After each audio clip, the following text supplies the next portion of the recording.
সেই ছোট্টবেলায় বর্ষার দিনে স্কুল যাচ্ছিলাম, হাতে ছাতা আর কাঁধে সেই ভারী ব্যাগ।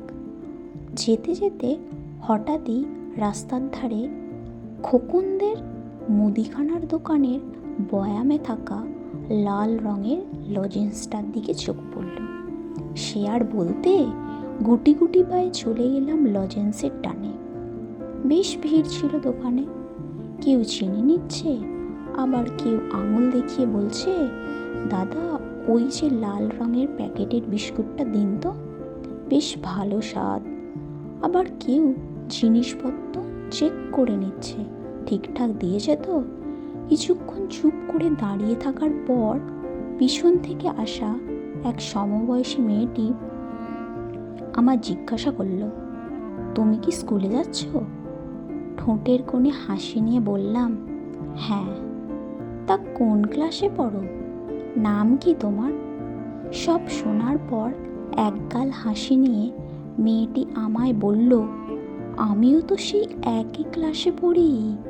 বোকা বোকা হাসি ফেরত দিয়ে বললাম, ও তাই? তাহলে তো ভারী মজা। তা এখন দোকানে কি করছো? আমি বললাম, ওই দেখো লাল লজেন্সটা বেশ ভালো, তাই না? আমার তো খুব পছন্দ হয়েছে, কিন্তু আমার কাছে তো টাকা নেই। তৎক্ষণাৎ বন্ধু হয়ে ওঠা সমবয়সী মেয়েটি তার ব্যাগ থেকে সেই লাল লজেন্সটা বের করে আমার হাতে দিয়ে বলল, এই নাও তোমার পছন্দের লজেন্স, নাও নাও এবার তো খেয়ে দেখো।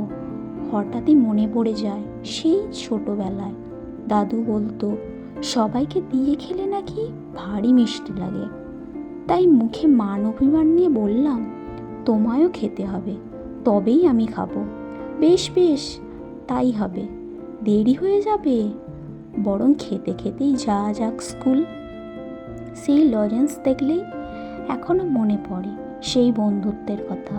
স্কুল, কলেজ কিংবা চায়ের দোকান, হতে পারে ক্যান্টিন, বন্ধুত্ব সব জায়গাতেই। হাজারটা অসৎ বন্ধুর চেয়ে একটা সৎ বন্ধু পাওয়া ভাগ্যের ব্যাপার। কারণ হাজারটা অসৎ বন্ধু দিনের শেষে ঠকালেও একটা সৎ প্রিয় বন্ধু কখনোই ঠকায় না।